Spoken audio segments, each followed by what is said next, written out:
Hello friends, मैं सुधीर स्वागत करता हूं आप सभी का आपके अपने चैनल स्कोर मैक्स पे। और आज हम डिस्कस करने वाले हैं आपकी IBO 6 की unit 11 international project appraisal.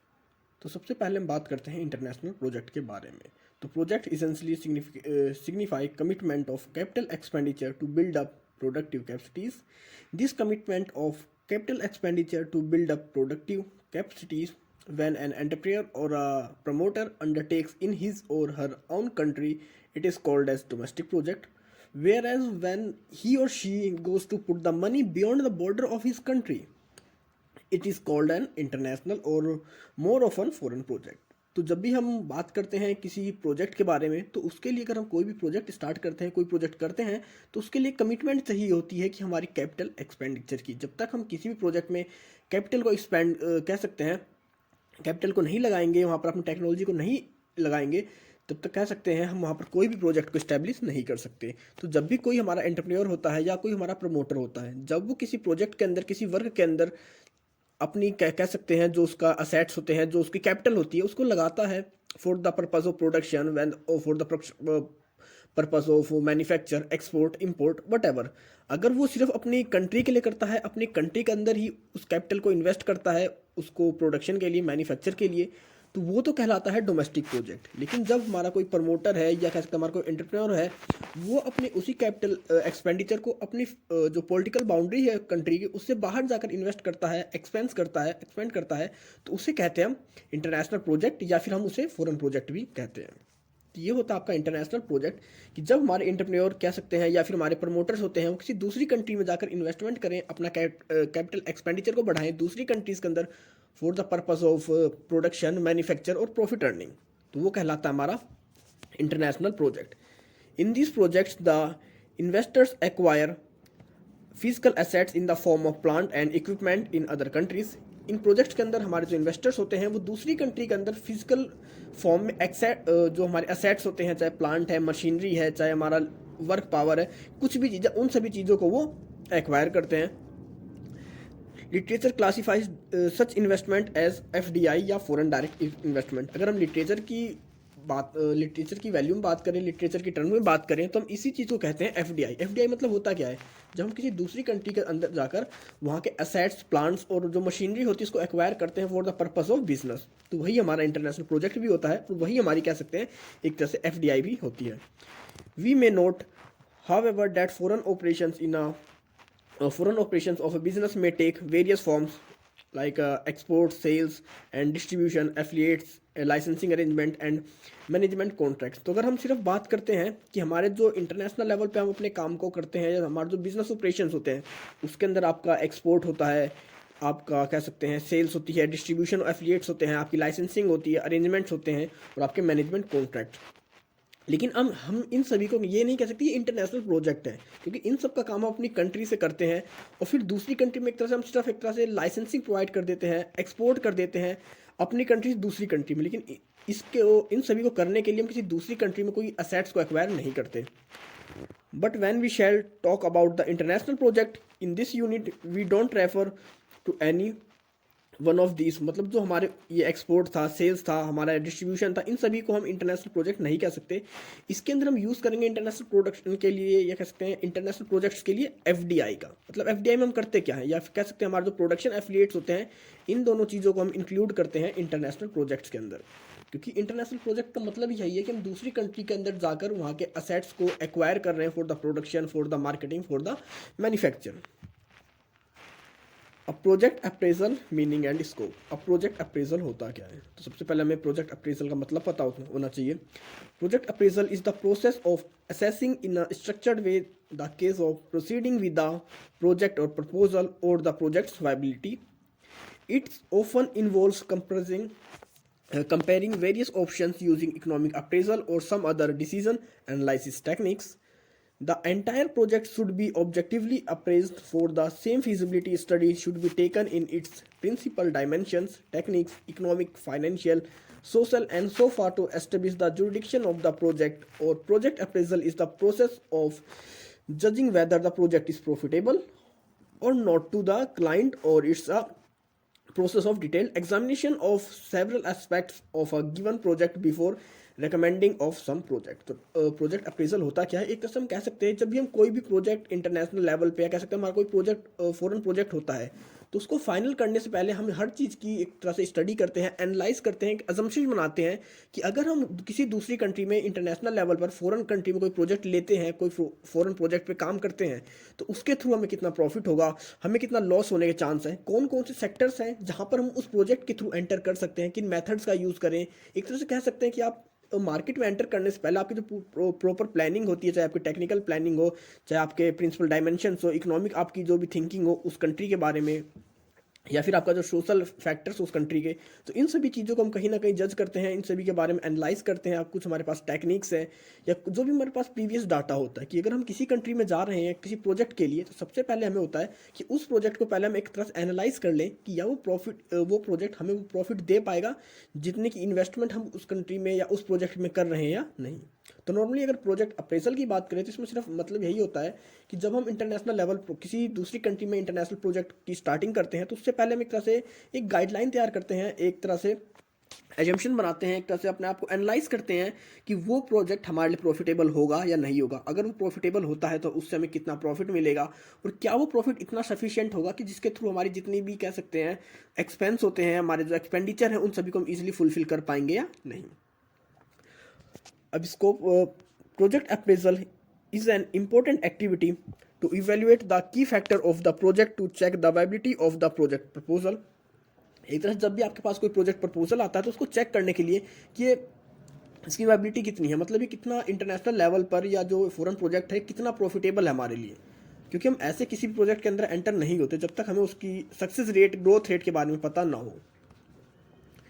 We can use various appraisal methods and tools to accept or reject the project. For example, economic or financial appraisal analysis, Excel template और other techniques, other decision techniques. तो हमारे पास बहुत सारे methods हैं जिनका use करते हैं हम इस अप्रेजल को करने के लिए कि कौन सा प्रोजेक्ट हमारे लिए अच्छा है, कौन सा नहीं है। बात करते हैं टेक्निक्स ऑफ प्रोजेक्ट अप्रेजल। तो हमारे पास इस चैप्टर के अंदर नॉर्मली दो टेक्निक्स के बारे में बात करी गई है, एक है आपकी नॉन DCF टेक्निक्स और एक है आपकी DCF टेक्निक्स। तो DCF मतलब क्या होता है आपका, यहाँ पर बात करी गई है, CF से मतलब होता है कैश फ्लो, मतलब डिस्काउंटेड कैश फ्लो। तो DCF मतलब डिस्काउंटेड कैश फ्लो, और नॉन DCF होती है मतलब नॉन डिस्काउंटेड कैश फ्लो। अब बात करते हैं, a non discounted method of capital budgeting does not explicitly consider the time value of money. In other words, each dollar earned in the future is assumed to have the same value of each dollar that was invested many years earlier. The payback method is the one of the techniques used capital budgeting that does not consider the time value of the money. अब normally इसके अंदर हम दो तरह के method का use करते हैं, एक होता है आपका पे बैक मेथड और दूसरा होता है आपका ARR मेथड, जिसमें कि हम एवरेज रेट ऑफ रिटर्न कहते हैं। अब आप ऐसा समझ सकते हैं कि इसके अंदर हमने अगर कोई आज की तारीख में कह सकते हैं, आज हमने फर्स्ट ईयर में कोई इन्वेस्टमेंट किसी दूसरी कंट्री में करी है, और आज के हम कह सकते हैं 2 साल बाद उस इन्वेस्टमेंट की वैल्यू देखेंगे, तो हो सकता है जो आज हमने किसी कंट्री में इन्वेस्टमेंट करी थी वो 100 रुपीज़ की थी, तो जब हम 2 साल बाद उसकी जो इन्वेस्टमेंट कैलकुलेट करेंगे तो हम वहाँ पर यही अजम्पशन लेके चलते हैं कि जो आज के 100 रुपीज़ की वैल्यू थी वही वैल्यू आज के 2 साल बाद भी होगी। मतलब इसके अंदर हम ये नहीं चलते कि हमारी जो करेंसीज की वैल्यू होती है वो कंटिन्यू फ्लक्चुएट्स होती रहेगी या वो कंटिन्यू इंक्रीज होती रहेगी। इसमें हमारा जो एजम्पशन होता है कि हमारी जो वैल्यू होती है करेंसीज की वो फिक्स होती है ओवरऑल लाइफ टाइम के लिए। इसमें दो मेथड होते हैं, एक होता है आपका पे बैक, दूसरा होता है AR। अब इसके अंदर हम ये कैलकुलेट करते हैं कि हमने जो भी इन्वेस्टमेंट करा उस प्रोजेक्ट के अंदर उसका हमें कितने टाइम के अंदर पे बैक हो जाएगा। तो इसको आप एग्जांपल समझ सकते हैं।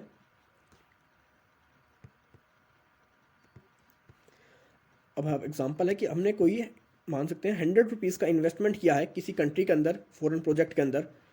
अब हम देखते हैं कि 5 साल हम दूसरी कंट्री में अपना जो कह रहे हैं हमारा प्रोजेक्ट चल रहा है, और उस कंट्री से हमें हर साल कितनी अर्निंग हो रही है। तो हो सकता है हमें फर्स्ट ईयर जो अर्निंग हुई हो 20 रुपीज़ हुई हो, सेकेंड ईयर में जो हमें अर्निंग हुई हो उस कंट्री से हो सकता है वो 40 रुपीज़ की हो गई हो, और जो थर्ड ईयर में अर्निंग हो रही हो कह सकते हैं वो भी हमारी 40 रुपीज़ की हो।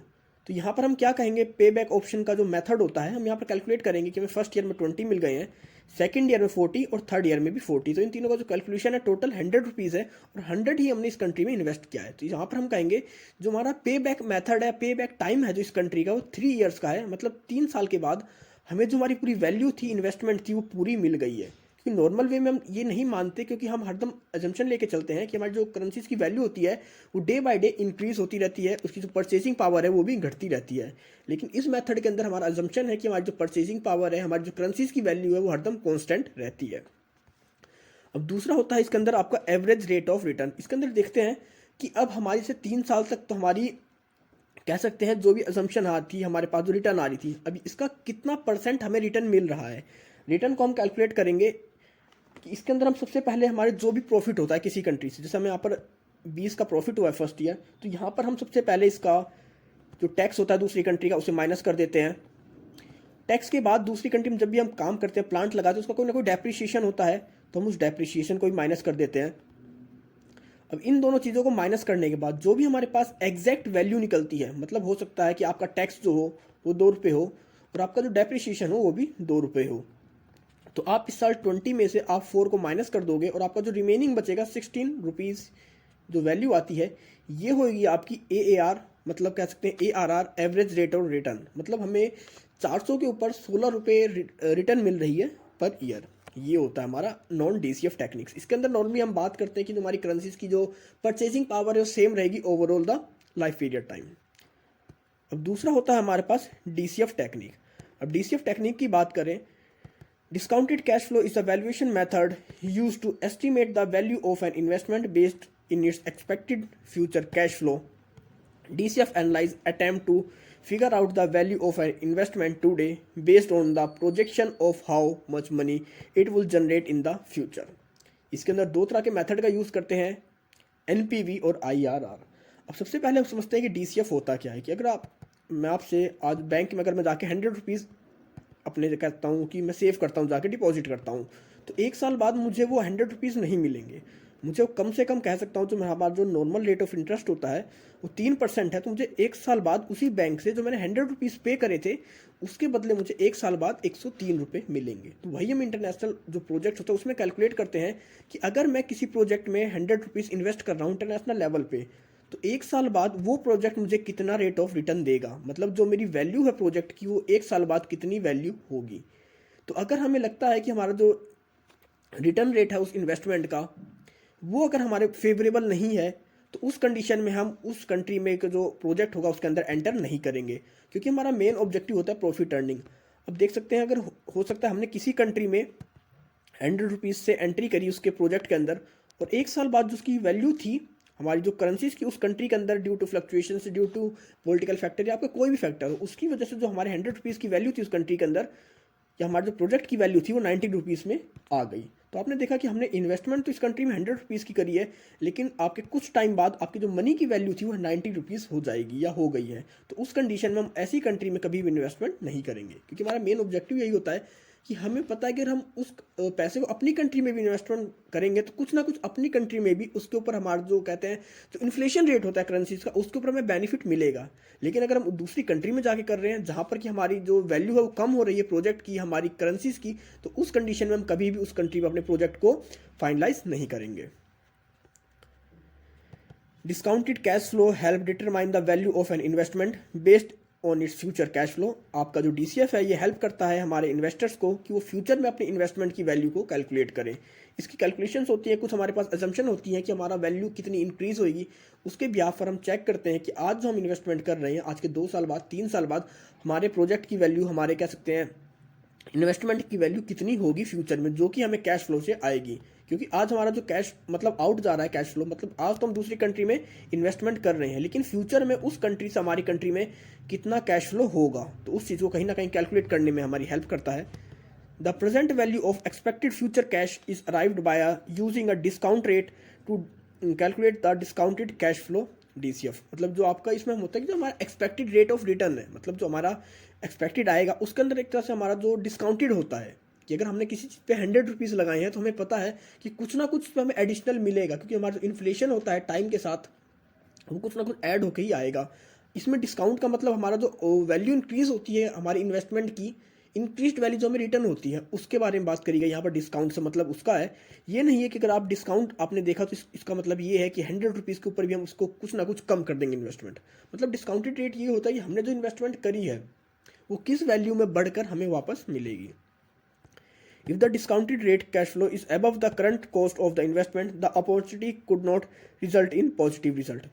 अब हम बात करते हैं अगर हमारा जो discounted cash flow is above the current cost of the investment, अगर हमारा DCF ज़्यादा होता है हमारे इन्वेस्टमेंट कॉस्ट से, तो उस कंडीशन में जो अपॉर्चुनिटी है वो कभी भी हमारे लिए पॉजिटिव नहीं होगी। मतलब अगर हमारा DCF ऊपर जा रहा है तो उस कंट्री में हमारे लिए फेवरेबल बिजनेस कंडीशंस नहीं है, और अगर किसी कंट्री का जो DCF है वो डाउन जा रहा है हमारे इन्वेस्टमेंट के कंपैरिजन, तो उस कंट्री में हमारे इन्वेस्टमेंट के लिए पॉजिटिव इन्वायरमेंट है। Company typically use the weight average cost of capital for the discount rate, and it takes into consideration the rate of return expected by shareholders. That DCF has limitations, primarily that it relies on estimations on future cash flow which could prove to be inaccurate. और ये इसकी कमी क्या है हमारे DCF की, एक तरह से एजम्पशन पे काम करता है। कोई हमारे पास एक फिक्स आइडिया नहीं है, फिक्स मेथड नहीं है, फिक्स टेक्निक नहीं है कि ये फ्यूचर में इतना रेट होगा ही होगा। हम सिर्फ एक एजम्पशन पे बेस करके चलते हैं। कई बार जो हमारी एजम्पशंस होती है वो इनएक्यूरेट भी हो जाती हैं। तो ये थे हमारे पास दो मेथड, एक आपका DCF और एक आपका नॉन DCF। अब issues in international project appraisal, तो कौन कौन सी प्रॉब्लम फेस करते हैं जब हम इंटरनेशनल प्रोजेक्ट अप्रेजल के बारे में बात करते हैं या किसी भी इंटरनेशनल प्रोजेक्ट का अप्रेजल करते हैं। तो सबसे पहला पॉइंट है cash flow from foreign project may be subject to various restrictions that are imposed by the host country. अब जब भी हमारा जो कैश फ्लो होता है किसी फॉरेन प्रोजेक्ट के अंदर, वहाँ पर होता है हम उस दूसरी कंट्री में अपने कैश को आउटफ्लो करें या उस कंट्री से अपनी कंट्री में इनफ्लो करें। इसके लिए बहुत सारे हमारे कह सकते हैं रेस्ट्रिक्शंस हो सकते हैं उस कंट्री के, उस होस्ट कंट्री में।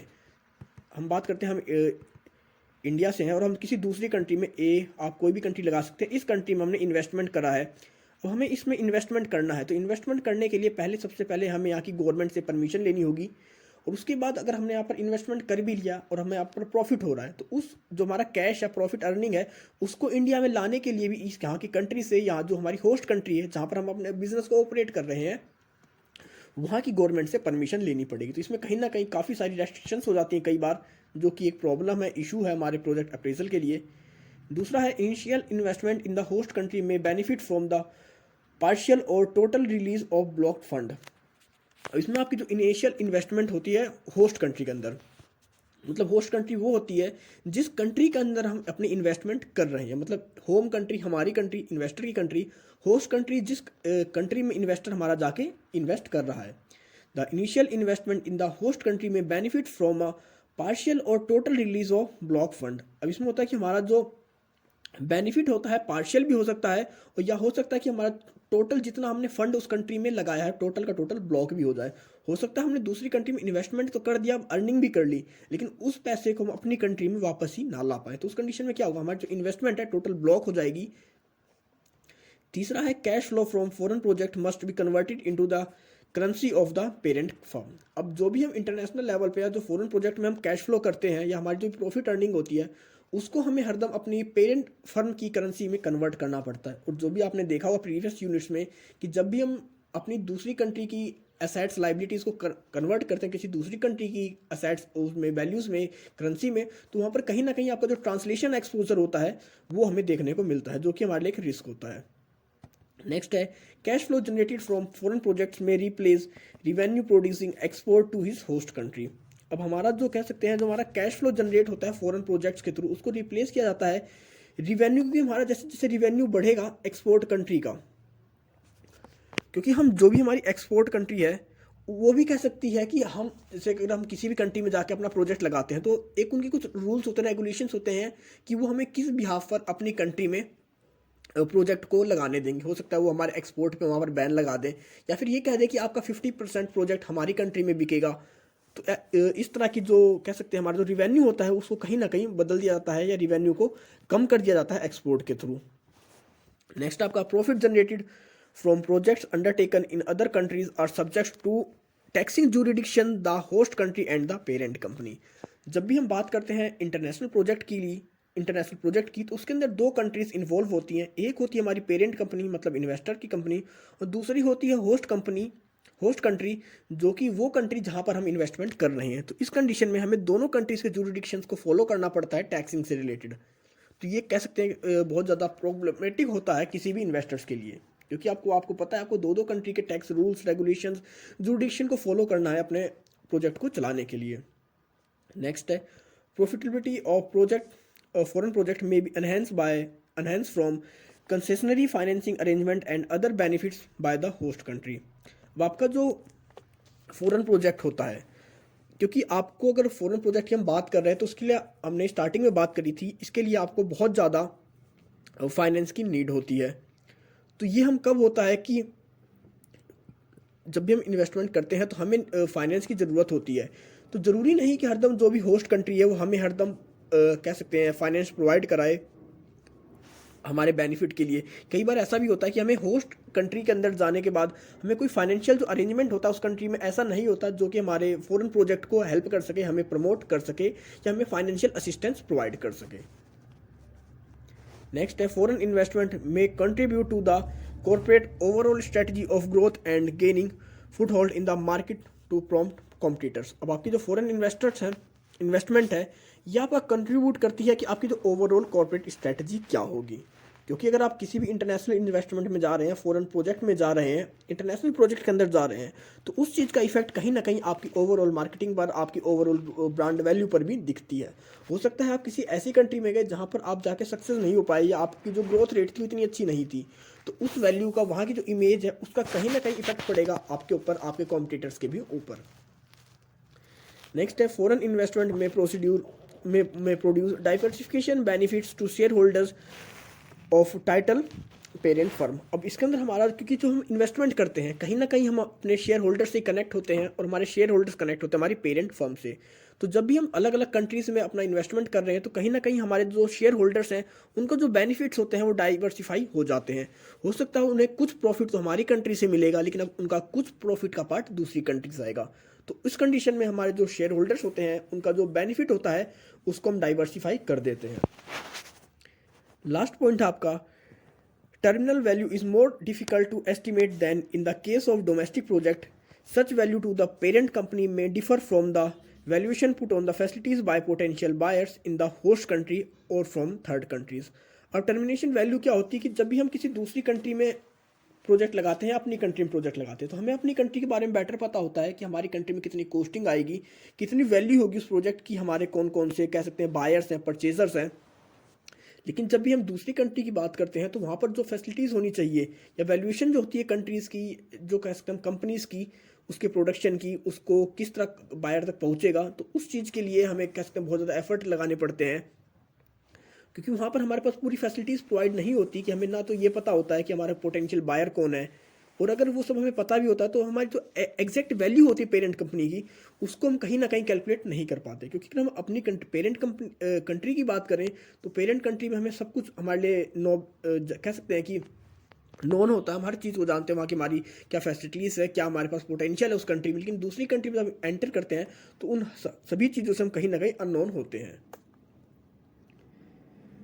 बात करते हैं adjusted present value technique. The adjusted present value is the net present value (NPV) of a project or company if financed solely by equity plus present value। इस मतलब क्या करते हैं, हमारी जो इक्विटी शेयर्स होती है, जो इक्विटी वैल्यू होती है, equity plus present value of any financial benefits which are the additional efforts of the debt. By taking into account financial benefits, APV includes tax shields such as those provided by deductible interest. अब आपका जो adjustable present value होती है इसको हम किस तरह calculate करते हैं, इसमें होता है हमारा unlevered firm value plus any. अब एनी इसके अंदर कैलकुलेट किया जाता है आपका नेट इफेक्ट ऑफ डेट। अब एग्जैक्ट बात करते हैं कि how to calculate adjusted present value APV। To determine the adjusted present value find the value of the unlevered firm. मतलब हमारी जो फर्म है उसकी अनलीवर्ड फर्म की वैल्यू कितनी है उस वैल्यू को कैलकुलेट करेंगे, उस वैल्यू को पता करेंगे। इसके बाद find the net value of depth financing. इसके बाद देखेंगे कि हमारा जो टोटल फाइनेंसिंग डेप्थ है उसकी नेट वैल्यू कितनी है।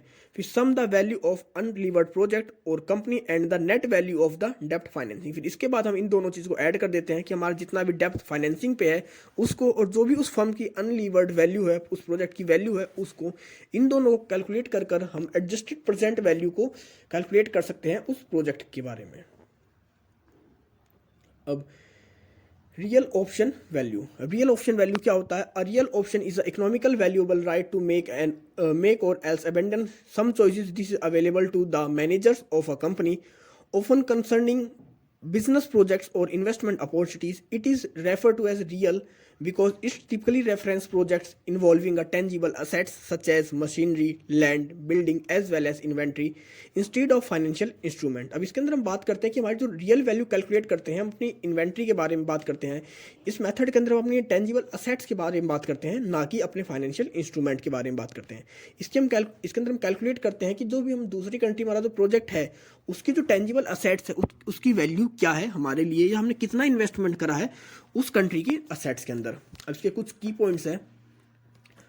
A real option give the firms management the right but not the obligation to undertake certain business opportunities और इन्वेस्टमेंट। इसके थ्रू हमें एक तरह से एक आइडिया मिल जाता है कि हम एक दूसरी कंट्री में अगर इन्वेस्टमेंट कर रहे हैं तो उसके लिए हमें कितना कैश चाहिए, उसकी क्या वैल्यू होगी, हमारी जो भी टेंजिबल असेट्स होगी। लेकिन ये एकदम ये नहीं है कि हम एकदम एग्जैक्ट बता ही देती है कि इसके थ्रू तुम्हारी जो अपॉर्चुनिटीज़ है उस कंट्री में या तुम्हारा जो इन्वेस्टमेंट है अच्छा ही रहेगा, क्योंकि इसके अंदर हम सिर्फ टेंजिबल असेट्स के बारे में बात करते हैं रियल ऑप्शन वैल्यू के अंदर। इसके अंदर नॉर्मली हम बात करते हैं कि हमारा जो दूसरी कंट्री के अंदर हमारी जो इकोनॉमिक वैल्यू होगी वो कितनी होगी।